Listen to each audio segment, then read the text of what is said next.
and LB. I am still blown away by that interview last night. And it gets worse every time I hear it, honestly. I don't know. Obviously, if you're on the left, you're trying to spin it that she went into this really tough environment, that Brett Baer is really mean. Well, in many people, that she was tough. Many people on the left do think he's mean because they've never seen one of their own talk to like that. Well, they've never. But the problem, here's my whole problem. Brett Baer's really not mean, though. I know. He didn't do anything. I know, but he wasn't vibing. They didn't dance. He was just simply asking questions. And my feeling is that they prepared her to debate Hannity.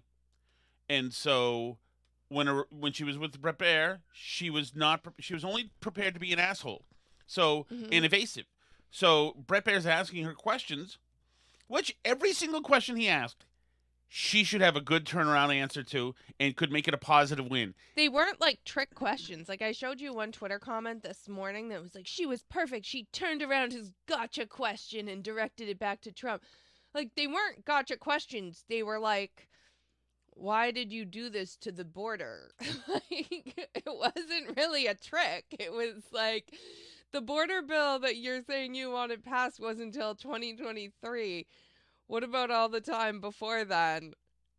That's not some kind of trick question or anything else. You should see it was when did you notice Biden was in decline? You should see this coming 1,000 miles from now. You've been vice president for 3.5 years. So what are you turning the page from?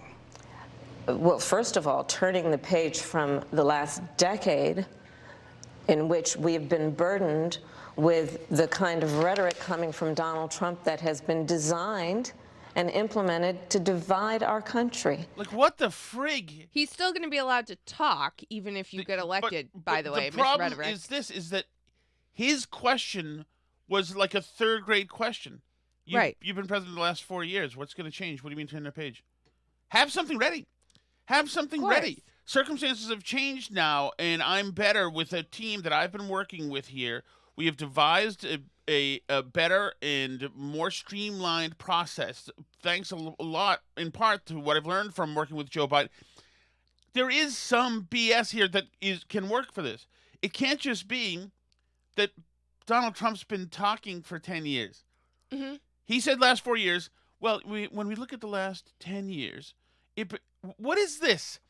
Yeah. People want to turn the page from you being in power, lady. Well, sure, and that's obviously the truth. But what I'm saying is that the question is so easy, so in a sense, that's what they're gonna say is the victory, I guess, is that she had used Fox News to attack Donald Trump. Of course, she used Fox News to attack Donald Trump using the same old tired, haggard tools that Fox News viewers are immune to. Well, right. And this gets at the heart of it because we talked 2 days ago before the interview and we talked last night after the interview about how Brian Stelter was saying this stuff, and he was saying it again last night, that the reason why, this is great that she's going on Fox News is that Fox News viewers have never had it pointed out to them that Donald Trump is a huge evil fascist. And Fox News viewers have never heard somebody attack Trump like this, as though we don't all live in the world with the rest of you. They think that because they don't understand any right-wing points of view, because they've never actually listened to a right-wing person talk about anything, that that the reason why right-wingers are right-wing is because nobody's ever told them a left-wing point of view. But most right-wingers are right-wing, even though they constantly hear leftist BS 24/7 from all the idiots around them who spout the most insane nonsense constantly. We've all heard you guys call Donald Trump a fascist. Right. But they think that's new. Like you said, of course Fox News viewers are immune to this stuff. They hear it from everybody all the time. It's not new to us. You realize he denigrated the troops, right? Yeah. You realize, but he called troops suckers and losers. Police officers died at the Capitol. You know that, right? Okay, just so you know that he's full of hate. Hate doesn't make us great. I had to put it on my lawn sign to educate you. It reminds me of, and it doesn't matter the intelligence level of the person on the left. and how many how many credentialed you are, and and how brilliant people think you are. It doesn't matter. It's the same thing with Aaron Sorkin when he did The West Wing. You remember, like, Aaron Sorkin said, okay, we have to put a Republican in here in this show. So what are Republicans good at? What do they like? And do you remember what the Republican was? I'm guessing the war person. The Secretary of War. Yeah. Because, that's what they like. Probably Republicans are the war people. Exactly. Probably NRA. And that's why they put Twinkle Toes out there.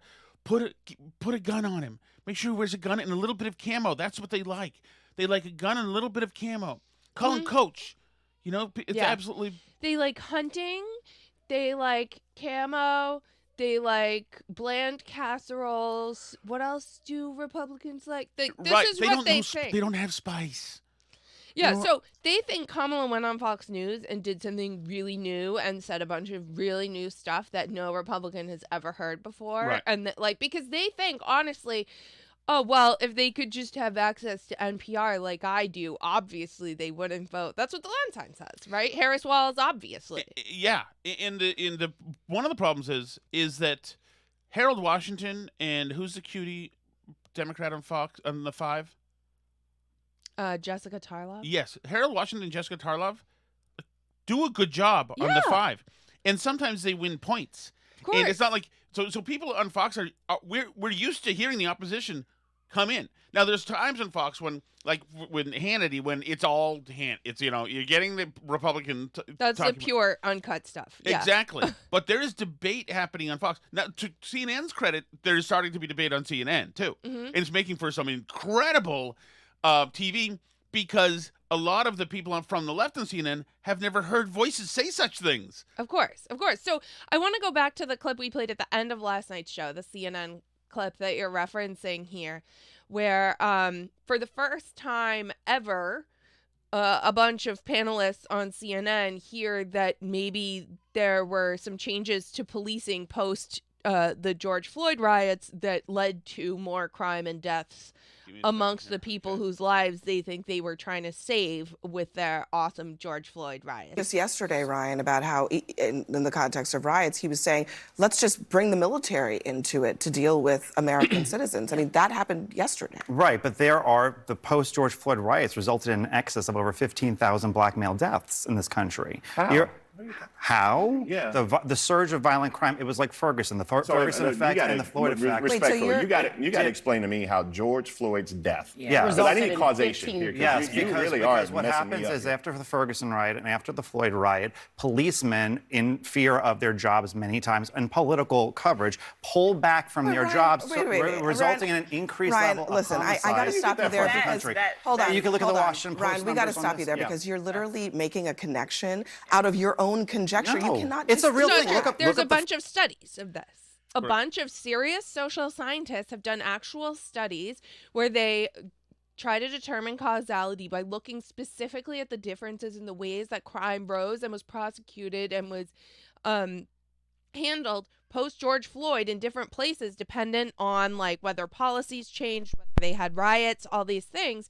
People have actually studied this, right. And he's citing estimates that people have made of the number of deaths that this stuff caused with these bad policies and the bad outcomes from the political coverage surrounding, Ferguson and George Floyd and all these sort of Black Lives Matter, anti-police demonstrations, right? So this is stuff that's actually out there. Any of them could Google it, but instead they're all just sitting here in shock, being like, "You can't just say that. You're making that up." And it's funny because George Floyd dies, they take to the streets, and then suddenly they're no longer recording. Like it's Epstein's camera is off for all of the blocks burning, all of the crime that happened, all of the deaths, etc. It was all out there. Right. But they stopped recording until Kyle Rittenhouse. Then they started recording again, and that's it. Yeah, no, they're missing whole things, and that's what's so funny is that on the right, this stuff people are aware of these things. We're also aware of the things left-wing people talk about because right-wing people tend to be exposed to a lot more left-wing sources because a lot of the mainstream stuff is very left-wing.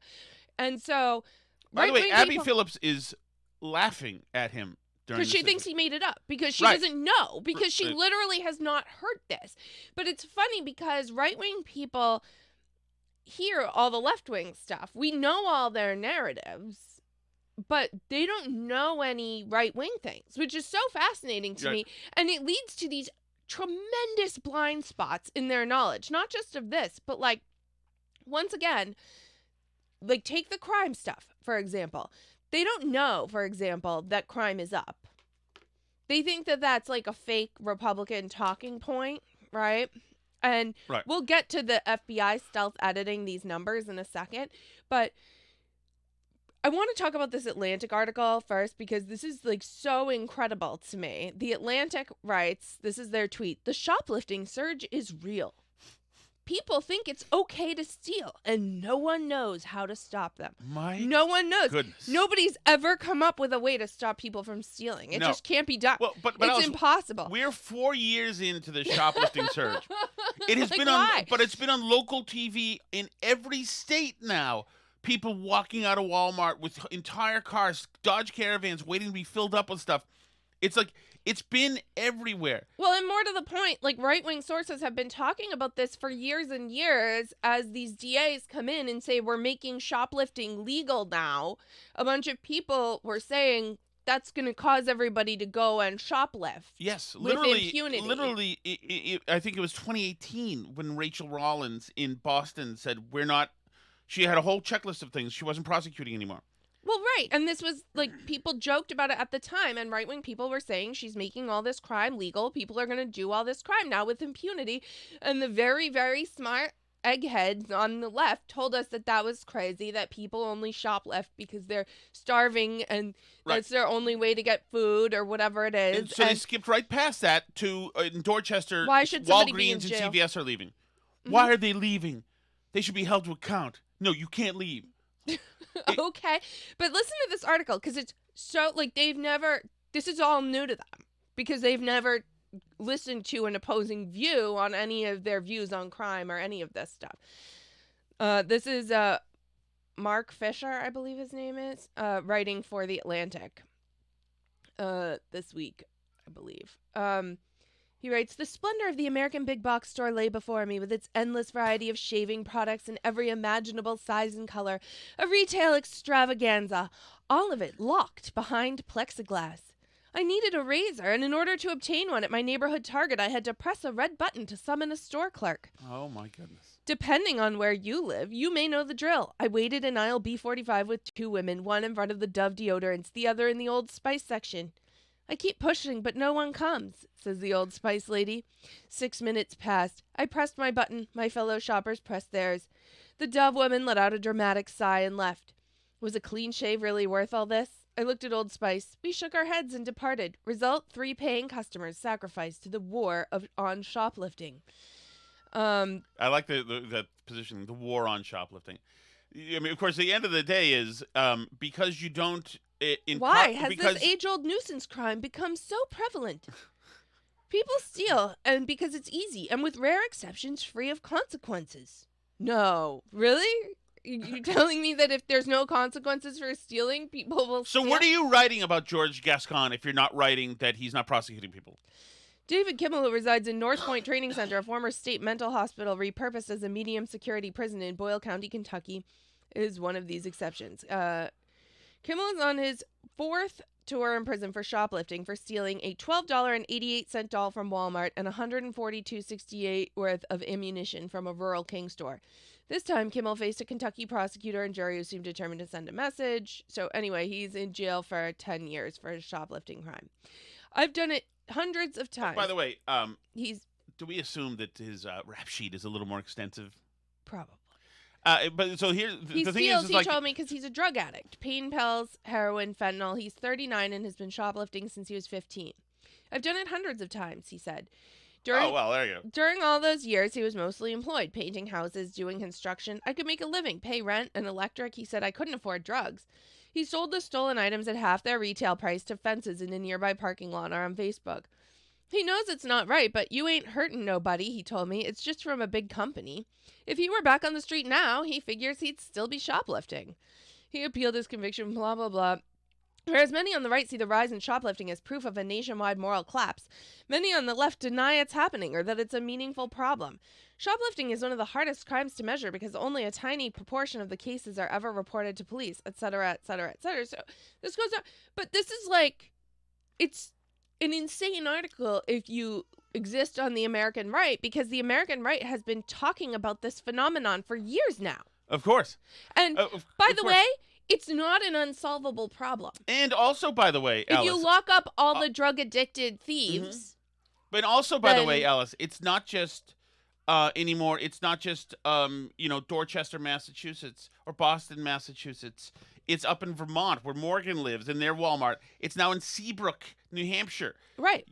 These places, this is permeating everywhere. It's happening. And it's freaking obviously logic. And you know what? Because they refuse to incarcerate these criminals, they now have to incarcerate the products at the store. Right. And this is where we're living in, so we don't hurt feelings. And here's another thing, like, there is logic in the world. If you walk around in a mini skirt and a halter top, like at 3 a.m. in a club, you don't deserve to get groped, but somebody's probably going to smack your ass. It's probably going to happen.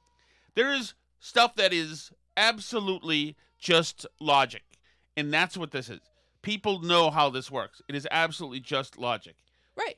And they've worked so hard to tell us we were all wrong about how crime works and all of this stuff that they refuse to accept the obvious solutions that everybody else knows. And then everybody's been telling them for years, if you do this, you're going to have a surge in shoplifting. And then they turn around and they're like, where did this surge in shoplifting? Who could have predicted? How can this be? Does anyone here know how to prevent shoplifting? There's just no way to prevent it. They've literally tried nothing to prevent shoplifting. Yeah, I want to play a few seconds of this again, the CNN thing here. Just the exasperation. Just yesterday, Ryan, about how, in the context of riots, he was saying, let's just bring the military into it to deal with American citizens. I mean, that happened yesterday. Right, but the post-George Floyd riots resulted in an excess of over 15,000 black male deaths in this country. How? Yeah. The surge of violent crime, it was like Ferguson, the Ferguson effect and the Floyd effect. Respectfully, you got to explain to me how George Floyd's death. Yeah. Because I need causation here. Yes, you really are because what happens is after the Ferguson riot and after the Floyd riot, policemen, in fear of their jobs many times and political coverage, pull back from their jobs, resulting in an increased level of listen, homicide. I got to stop you there because, hold on. You can look at the Washington Post. Ryan, we got to stop you there because you're literally making a connection out of your own conjecture. No, you cannot it's just a real do thing. that. Look up the Ferguson effect. Look up the Floyd effect. It is a real term. You cannot it's a real term. I didn't make this up. Invent a connection between two things just because you want that connection to be there. It's like a name. It's a real thing. You can look it up. Right. It could be a right. Let's doesn't mean it's accurate. Yeah. Let's make them up all the time because we use their point. Look it up. I'll send you a reading list after the show. Before we move on, I think there's Hold on. I just want everyone to settle down because people cannot hear at home when everybody's talking at once, okay? Go ahead. No, I just think there has to be a level of intellectual honesty. And one of the things we can talk about here when we talk about Donald Trump is he's actually somebody who never spoke out about George Floyd's death. And for me, it's kind of personal because as a black man, when you have someone with a knee on their neck for 9 minutes and some change and you're actually calling out for your mother while you're being suffocated on national TV and you are a parent and a son and a brother, that goes a long way. The kind of disingenuity or dishonesty for me is you cannot say that what happened during that time period is to blame for the deaths of other black men due to violence or what have you. 100% happened. But that literally, and my point to you is that makes absolutely no sense. And I would argue to you as somebody that I'm not coming from a perspective where I want fewer police. I don't. I want police actually to be paid more. I just want better police, more qualified police. I want there to be a database where police, if they commit... Of course, he's not even arguing with him about anything. He's just pointing out like a statistical reality about I think that this guy, Bakari Sellers, thinks he's saving the panel because Ryan Gadersky went nuts and started talking about the moon landing to him. So he's bringing it back to like something that they consider reasonable. Yeah. So on the topic of like this stuff being obvious, how to solve it, I think nothing. Do you want me to grab him? No, it's fine. Okay. I think nothing like demonstrates this better than what's happened in El Salvador. And the Salvadoran president, Nayib Bukele. And we've been talking about him on the show for years. Like when he first got elected and started locking up like 70,000 criminals in a year. Like, people were saying he's a fascist and all this crazy stuff. But he's like made the country good again. Mm-hmm. And he has this great thing. Unfortunately, it's in Spanish. Or we just play it for you and let him talk. But I'll read you what I said, because he's talking to the EU about how he stopped all the crime in his country. And he says they told him, you know that you can't eliminate crime all at once, right? And he asked why. And they told him it's not a lack of technical capacity, it's a hit the economy would take. And he asked what hit to the economy? And they said, how many gang members are there? He said 70,000. And they said, then that's 70,000 jobs. Because the people who are earning money through illicit means, which is bad, but that money goes to their households and it's spent legally. Their households buy diapers for babies and food for children, pay for rent, utilities, phone service, cable, internet, clothes, drinks, beer. By the way, can I just tell you that when you first read this, or when we first read this part ticking off this list, it is not nonsensical. No, it makes sense. Yes. Right? They buy motorcycles and gasoline, mobile phone, airtime, etc. All that economic activity will fall at once without a legal parallel economic structure and to replace it at the same speed. So they told him back then, you need to stop the crime little by little so that little by little you can offset that criminal economy. Like, makes sense. These are like the very smart people. And he says these are the kinds of theories that sound good to intellectuals. Yes, absolutely. Ken Barone, Alejandro Mayorkas, absolutely. Eggheads. This is Jake Sullivan.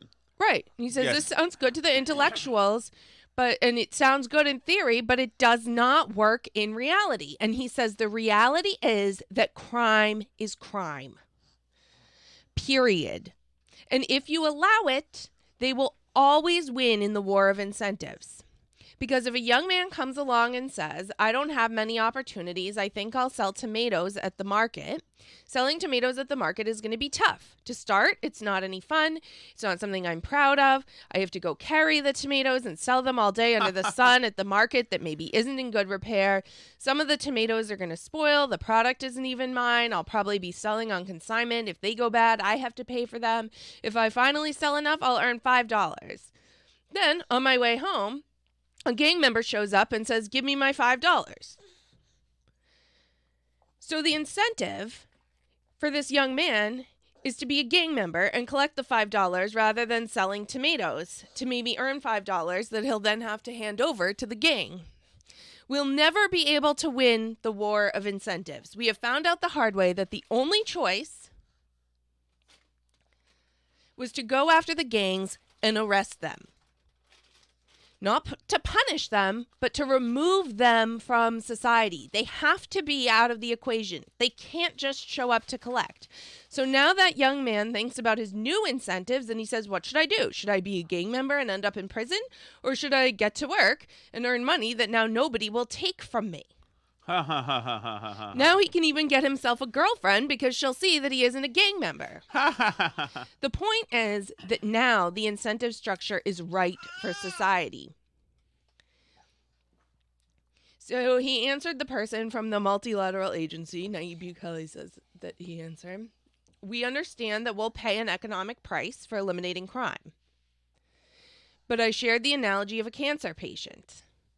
They tell me if they tell me you have serious metastatic cancer, but it's curable, we'll need to do surgeries, chemotherapy, radiation, immunotherapy, and after it all, you'll be in bad shape but healthy. Right.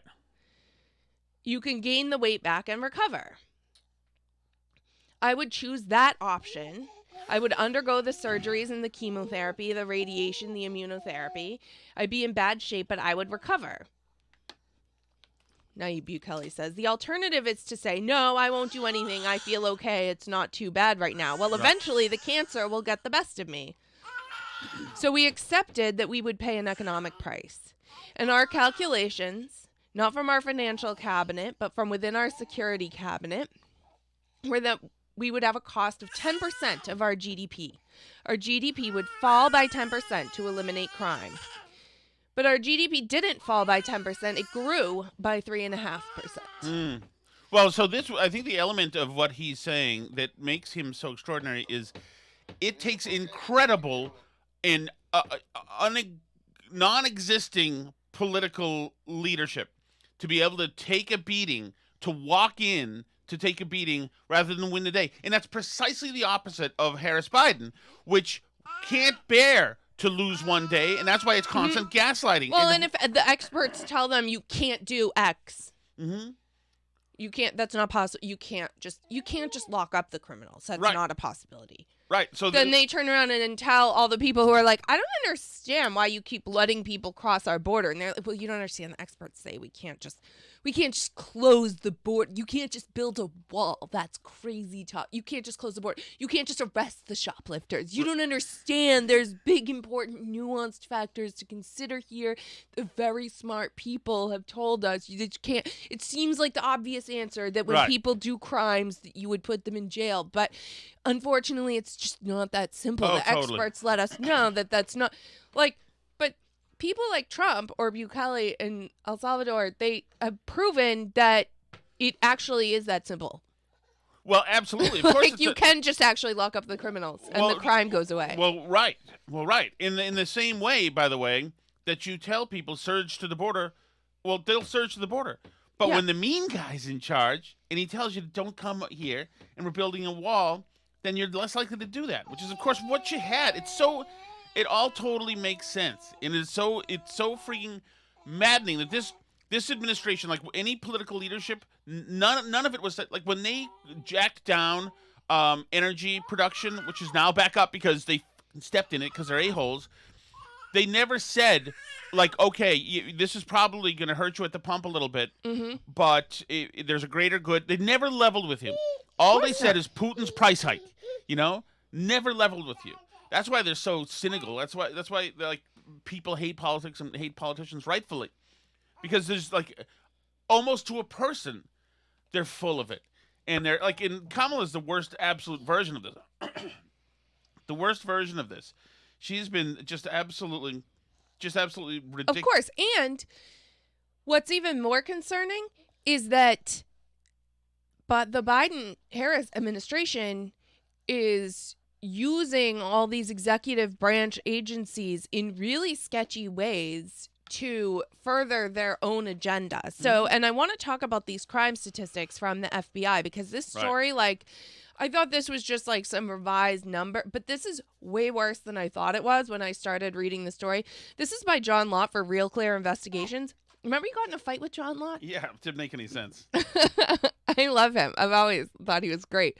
But anyway, John Lott at Real Clear Investigations is reporting that that these numbers that they released for crime data for 2022, they released it in late 2023, and this became this big talking point in the Democratic Party that crime had fallen by 2.1% in 2022. So they've been talking about how great it was that crime fell in 2022, like, post the pandemic, crime spike because everyone was so stressed from the pandemic or something. Crime went down. Isn't this great? Crime dropped 2.1%. Now they've come out with the 2023 numbers, and well, it's great. Crime fell again in 2023, which is fantastic. Of course, they didn't mention in their report that crime falling in 2023 only happened because crime didn't actually fall in 2022.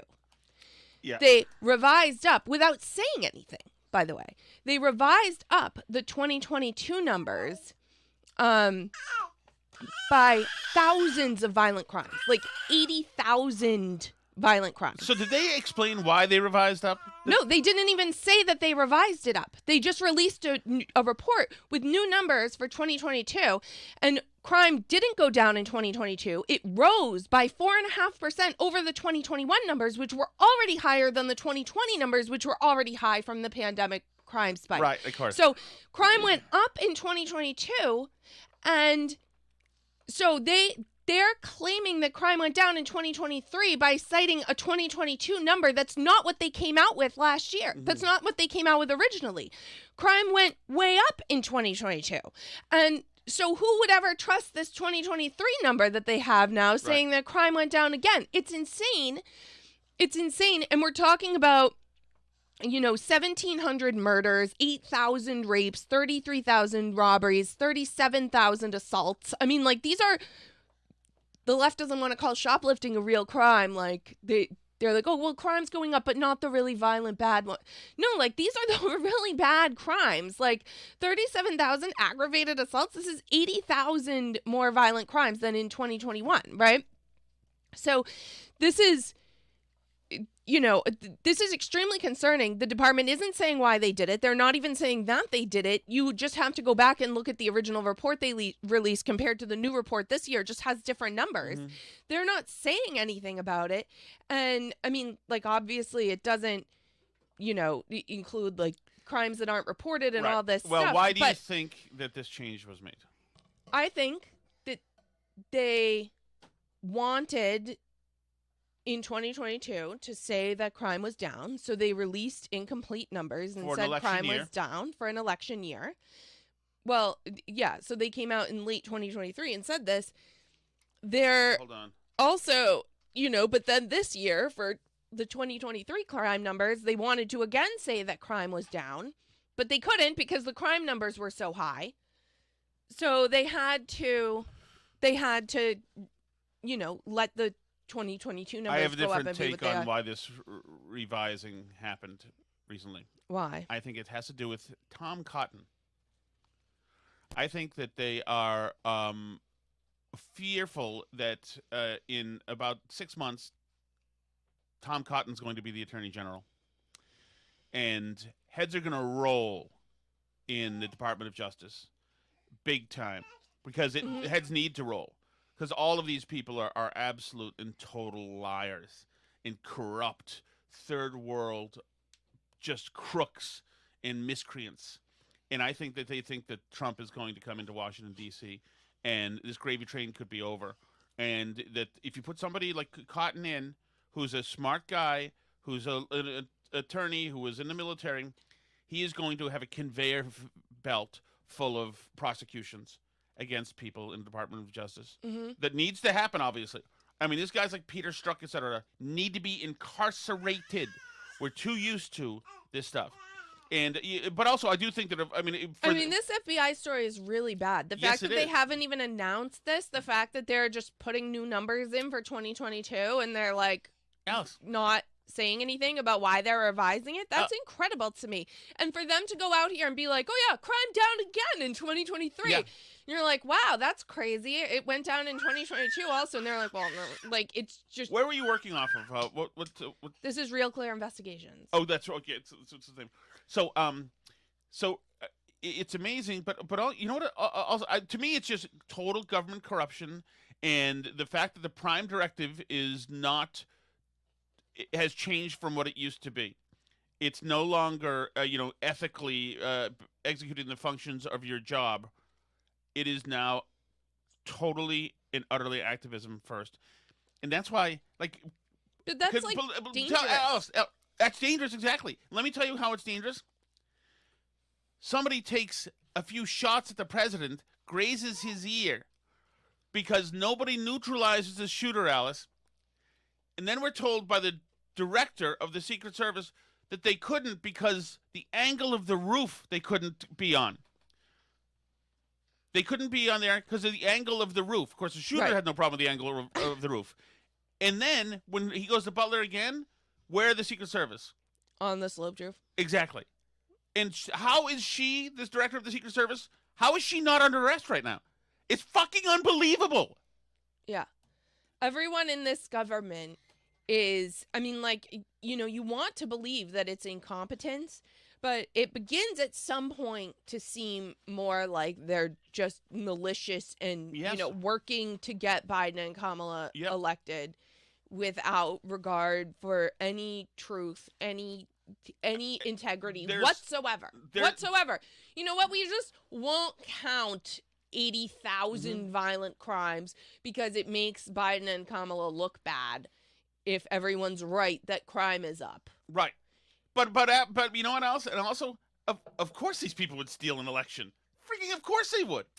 Once you've done enough other things that are absolutely immoral, you have now normalized this behavior. You've already justified being an unethical, immoral piece of crap, like somebody like Joe Biden. Mm-hmm. You've already internalized your justification in doing it, and so the sky is the limit. As somebody who is a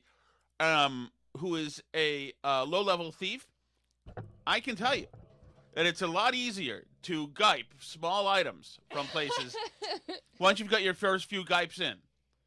It totally is. That goes by. It's totally easier, you know. Like even with the EBT thing, I am technically legally allowed to have it, but I've looked at other you know, you're incentivizing behavior, and these people have incentivized this behavior, and the total corruption. One of them, a bunch of them, need to go to jail. Mm-hmm. Alice, Hunter Biden, they settled the case. They broomed his case. And if it weren't for this judge who said, "Wait a second, you're making him immune from prosecution forever, for everything, forever." Yeah, and they're like, "Oh yeah, oh no, we'll just go back and do a prosecution," and then you have a photo app with Jack Smith going out to getting a Subway sandwich, and as if these people are all frauds. All of them are frauds. But isn't it incredible? Because the only thing is they wear suits and they have motorcades, so you're like, oh, it must mean something. No. But it's fascinating because when somebody actually shows up with the cojones to just do stuff, like a Donald Trump or a Ron DeSantis, who just, like, we're just rebuilding the bridge and reopening things after the hurricane wipes it out, right? Like, we're just going to do this thing. Like, or a Nayib Bukele says, yeah, we're just going to put criminals in jail. Like, the reality is that crime is crime. We'll just put the criminals in jail and the crime will stop. Mm-hmm. And all the geniuses who had big smart theories on why you can't actually just do that, like, they're going to turn around and they're going to have to manipulate the crime stats because none of their theories actually work out in real life. Never, of course. So they have to, or they can't stay in power because everything they think is wrong. Right. It's like the Ken Barone guy, the like worm tongue guy. Eventually, the doors are going to open and he's going to slither out. All of these snakes. Look at, like you said, mentioned DeSantis. Yeah, absolutely, DeSantis with the hurricane recovery. DeSantis with the firing DAs around Florida who said, you can't fire me. There's no way. I'm not. And he just fired the shit out of him. And you can't take away Disney's special status. You can't just do that. You can't, et cetera, et cetera. How about DeSantis with the longshoremen? Yeah, we're going to replace you. We're gonna have other people go in there. We're gonna send the guard in. We're gonna send in the National Guard and reopen the ports. Okay, I mean, like, but the left has too many problems of having intellectuals and idolizing these people who none of their things work. Hey, come here, look.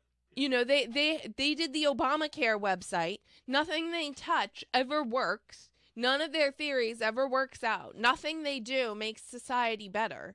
No. I mean, like, everything they touch is terrible. So they have to then lie, fudge the numbers, cover things up. You know, because they have no choice.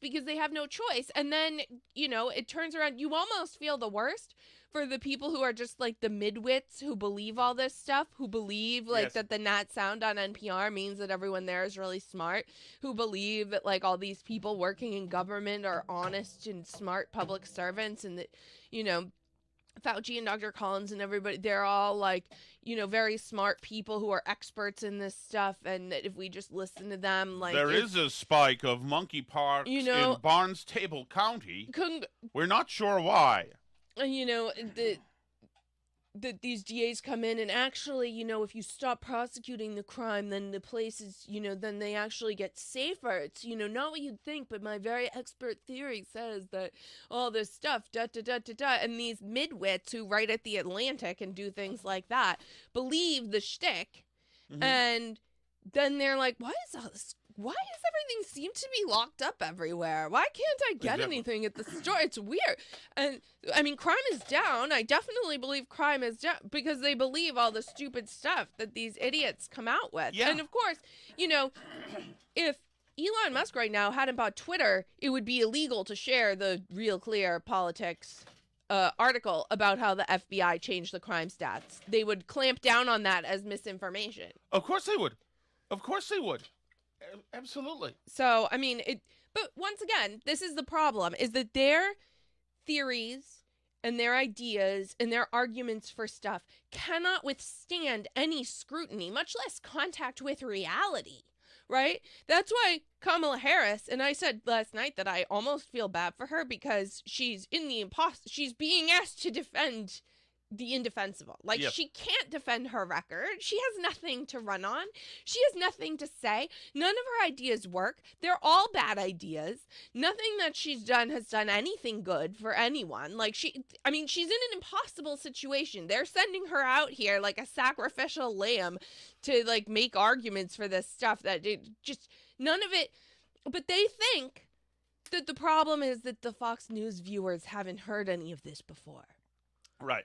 They think that the problem is that we don't understand that if you just stop prosecuting shoplifting, it goes away. But they're living in like this Emperor's New Clothes reality where nothing that they do or say is ever true. Like, they've built up a totally fake reality and they want to make it illegal for you to point it out. Well, absolutely. Because if you actually send Kamala out there to have a real conversation with Brett Baier, it becomes obvious to everybody that nothing she says is worth anything. Right. And by the way, how many times did he implore her? Ma'am, yes, ma'am. Yes, ma'am. Yes, ma'am. Madam Vice President. She's doing her shtick. Should we do the chat? Let's jump to the chat quickly and do that. And then we have to jump, get to other things for the day. And we will see you guys Sunday, but we can do the chat first. If you want to leave chat messages, you can go to burnbarrelpodcast.com. There's also links to like the places to listen on podcast apps, Apple Podcasts, Spotify.